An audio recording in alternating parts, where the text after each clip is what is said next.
Reka subire ndabaha ikaze mwese inshuti banywanyi bacu mukunda kandi mugakurikira amakuru n'ibiganiro dutambutsa kuri chaîne yanyu Rudene Isange TV, ishene bashikiriza amakuru n'ibiganiro biba bigezweho kandi biba vyakura amatohoza mu rurimi rw'ikirundi.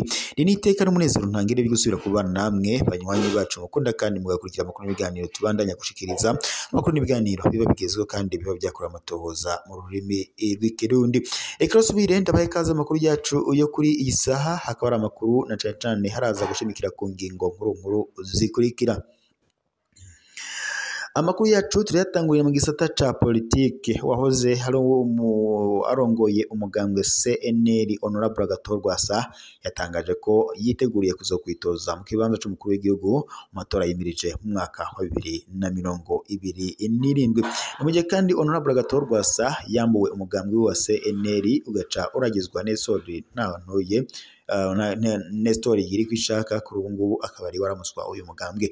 Gusa Honorable Agathon Rwasa nkuko yabitangaje yamaze kwihuriza n'ihuro rya urunani Burundi bwa bose, ndetse ngo bikaba ari navyo bizamworohera kuzokwitoza mu kibanza c'umukuru w'igihugu mu matora yimirije mu mwaka wa 2027.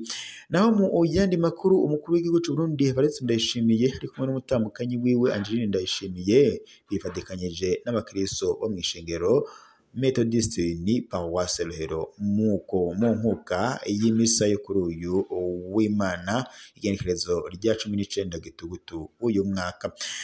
Naho ku isoko ya komine ya Bururi mu kibanza kidandarizwamo itabi ry'ikirundi abandi bita turumbombeko, uhasanga abatama bahumuye bariko bararyanda bongera kandi baridandaza. Ivyo navyo turaza kubashikiriza abo batama rero ngo batuyagiye ko iri tabi kandi ryo ribatunze kuko ari rwo rudandazwa rwonyene bafise. Naho naho mu yandi makuru kandi tuyabandanije, umukuru w'igihugu n'ubundi Evariste Ndayishimiye ateye akamo abenegihugu bo muri komine Karusi ngo ko bokwama bashira imbere isuku, kubaka ku buryo ngo bugezweho ndetse no kuba intangarugero mu bikorwa vy'iterambere. Ayo makuru nayo mu kanya ku buryo bw'idonido turayabashikiriza. Turaza kunyarukira Gitega aho ikibanza c'ingenzi Capital Garden Park kuri uyu kiri mu gisagara ca Gitega cuguruwe icesi kwigenekerezo rya 17 Gitugutu uyu mwaka na musitanteri wa komine Gitega ari kumwe ndetse n'umuyobozi w'umugambi Peyaje watanze uburyo bw'intunganyo ry'ico kibanza. Naho mu Burundi kandi mu Bubanza ahurira abantu benshi hategerezwa kuba ngo hasukuye kandi hakaba utuzu utwasurwumwe. Aya makuru yose nandi ni mukanya ku buryo bw'idonido turabandanya atuyabashikiriza. Ico mwibutsa mubanza mufyonde suivre, partager ndetse na s'abonner kugira ngo tubandanye kubana mu makuru y'ibiganiro turiko turabashikiriza, ndetse muze murababambira no kubona notification zijanye n'amakuru mashasha tuba tumaze gushira kuri imunesha kuri mukunda cane Rudende ya Isange TV. Kaze mu makuru yacu kuri bw'idonido tugiye guhera n'undi kwereka ravugwa muri politike, aho Honorable Agathon Rwasa yahoze aramuswa umugambwe CNL yatangaje ko yiteguriye kwitoza mu kibanza c'umukuru w'igihugu mu matora yimirije mu mwaka wa 2027. Aya makuru yatangaje akaba yateye ubwoba Perezida Evariste Ndayishimiye na cane ko bivugwa ko mu matora yabanje ngo Honorable Agathon Rwasa ari we yari yatsinze amatora ariko neva bikarangira amwimbye amajwi. Kuri ubu ngubu rero nyuma yuko atangaje ivyo hari n'ibindi yatangaje cane biteye amakenga. Yagize ati sinoje nzanywa no kwihora nkuko bamwe babikeka kubera ngo vyobaye ari nko gutakaza umwanya mu kwibagira kwitaho ibikenewe gusumba. Honorable Agathon Rwasa abandanya agira ati ndagerageza kugira siporo iyo ndose akanya ariko mu nzira igoye cane. Kera narakinaga football, basketball hamwe ndetse na volleyball, ubu ntivyoroshe kubera impamvu z'umutekano wanje zitanye binyemerera. Vyo mpimbariye kugira marche ariko mpitamwo kugira imyimenyerezo mike y'imuhiri wanje. n'ububeshi namye mfise abagenzi bo mu moko yose mu Burundi kuva nkiga mu mashuri y'intango gushika muri kaminuza, aho twari cari ikiroberi kigizwe n'impunzi hafi nka zose z'abahutu, ariko indongozi za paripehutu bamwe bari bafise abagore b'abatutsikazi kandi baritabira ibikorwa by'umuhari nk'abandi bose. Ahubwo narakoze cane kugira abo twari kumwe batahure ko ibintu bikwiye guhinduka ku neza, kandi ko nitwataha mu gihugu c'amavuko twategerezwa kubana n'abagize Uburundi bose.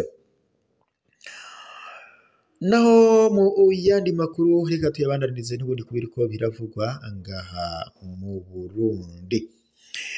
Umukuru w'igihugu cy'u Burundi Evariste Ndayishimiye ari kumwe n'umutambukanyi wa Angeline Ndayishimiye bifatikanyije n'abakristu bo mw'ishengero Methodiste ni Paroisse Rohero mu nkuka y'imisa yo kuri uyu w'Imana igenekerezo rya 19 Gitugutu uyu mwaka. Muri ico gisabisho Musenyeri Emmanuel Sinzohagera yarongoye iryo shengero mu Burundi niwe yatanze inyigisho aho yashimikiye ku kamaro k'akazi mu buzima bwa muntu, avuga kandi ko ari kimwe mu bikwiye kuranga umukristo w'ukuri. Umukuru w'igihugu mu butumwa yatanze yashimye cyane Musenyeri Sinzohagera ku nyigisho zubaka, amuhamagarira kandi abakristo kwitaho akazi bakagwanya inyosha mbi ziranga bamwe nko kutanyurwa no kurondera inyungu baciye mu nzira zitabereye. Yasabye kandi gukomeza umupfasoni ndetse no gufata mu mugongo imigambi yo guteza imbere igihugu biciye mu kwitanga ndetse no gukunda igihugu. Naho Buhumuza, abanywanyi b'umugambwe CNDD-FDD mu ntara ya Buhumuza barakoranye kuri uyu wa gatandatu mu Cankuzo mu nama yo kwirimbura ku byaranguwe mu kiringo c'amezi 3. Umukuru wo mugambwe aho ibubanza nyene Gerard Barutwanayo yamenyesheje ko mu kiganiro yahaye abamenyesha makuru yamenyesheje ko ngo kababereye akaryo keza ko kurabira hamwe ingene amatora yagenze, baraheza ndetse batanga impanuro na ngenderwa ko ku ndongozi mu nzira yo gushikana abenegihugu ku mwana kazoza igihugu ucihaye. Bamenyesha ko umushikiranganje wa mbere w'u Burundi Nestor Ntantuye yari yishikiye muri iyo nama. Naho umukuru w'igihugu cy'u Burundi Evariste Ndayishimiye yateye akamo abenegihugu bo muri komine Karusi ko bokwama bashira imbere isuku, kubaka ku buryo bugezweho ndetse no kuba intangarugero mu bikorwa by'iterambere. Muri wa 16 Gitugutu uyu mwaka, umukuru w'igihugu cy'u Burundi Evariste Ndayishimiye yagendeye komine Karusi mu ntara ya Gitega, aho yashikirije ku mugaragaro umuyobozi mushasha wa komine Karusi Vanessa Butoyi. Umukuru w'igihugu Evariste Ndayishimiye kandi hamagariye indongozi kuba intangarugero ndetse no gufata iya mbere mu bikorwa by'iterambere, aho yagize ati abarundi turakwiye guhindura ingendo tukarangwa n'isuku, ubwiza bw'inyubakwa ndetse no kwitunganiriza ejo hazoza. Yabwiye kandi abize ko ngo bategerezwa gutangura imigambi yo kwiterambere, aho gutegereza akazi ka leta, maze abayobozi ngo abasaba kuja baraba hafi y'abanyagihugu bakabakorera mu kuri. Umukuru w'igihugu yatanze ijambo kuri Vanessa Butoyi, musitanteri wa komine Karusi, aho yashimiye umukuru w'igihugu kubw'icizigiro yamugiriye, maze arahamagarira abanyagihugu kuzokorana ubudasa ukwiyemeza no kubaha amategeko. Naho Gitega ho ikibanza c'ingenzi Capital Garden Park kiri mu gisagara ca Gitega caruguruwe kw'igerekezo rya 17 Gitugutu uyu mwaka na musitanteri wa komine Gitega, hari kumwe ndetse n'umuyobozi w'umugambwe EPEAGE watanze uburyo mw'itunganywa ry'ico kibanza. Ico kibanza kikaba kandi catangunganijwe na Neri Nadia Hakizimana, abeshi bazi ku izina rya Neri Nati Burundi ku mbuga ngurukanabumenyi. Mu majambo yashikirije Neri Nadia Hakizimana yamenyesheje ko umugambi watewe intege n'umugambi Peyaje. Akaba kandi yagize ati uwo mugambi ni indoto yanje yahindutse ukuri kandi byansabye akigoro no kwigumya.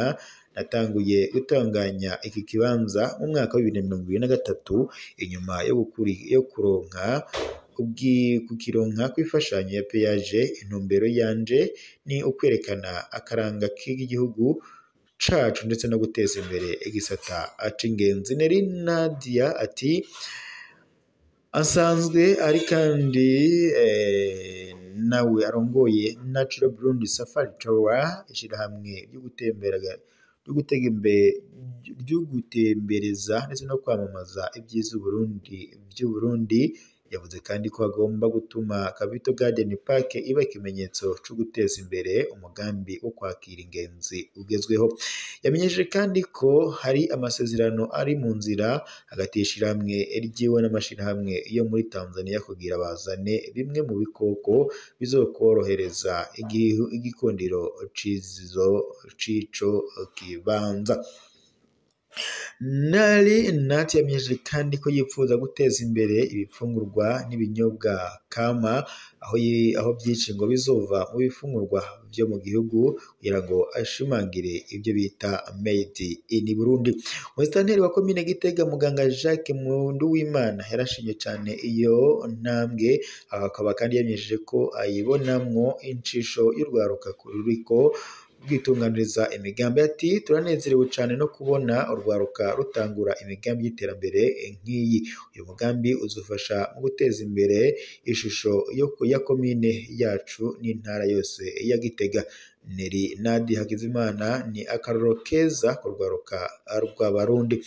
Umuhanuzabikorwa mukuru wa Peyaje Desire Manirakiza akaba kandi yasabye urwaruka gutinyuka bitunganiriza imigambi kuko ngo Peyaje iriho kugira ifashe urwaruka rwose rufise ibyumviro n'imigambi y'iterambere. Akaba kandi yasabye abifuza gutangura ibikorwa kwitaho kuko kubyitaho kuko ngo uburyo bwobwo buhari.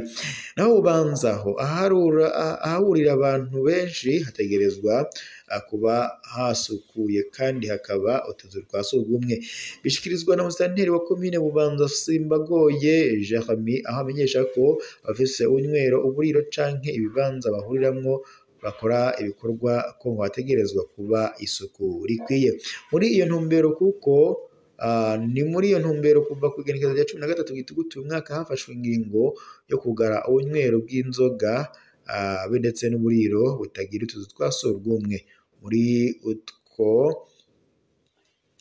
Muri utwo dukorera mu nyubakwa ku isoko nkuru ya Bubanza twose twarugawe. Umusanire wa komine Bubanza agira ati ubu ni nkebuzo kuko twarababwiye ko bategerezwa kugira isuku n'isukura aho bakorera kugira ngo bakinge indwara narirya ubu mu ntara ya Bujumbura hateye ikiza acakorera. Yabananije abadandaza ab'inyama zokeje n'inzoga bavuga kandi ko bariko baritunganya naho bitoroshe kugira ngo baronke utuzu twa surwumwe kuko ngo bakorera mu nzu z'isoko kandi igihe cy'isaha 11 z'umugoroba aho hari utwo tuzu twa surwumwe bitakunda ko dukoresha aho bakorera hariko amagufuri. Ibubanza mu gisagara bavuga ko bigoye ngo bikiriko kuko ngo n'amazi ya Regideso ubu ari mace cane.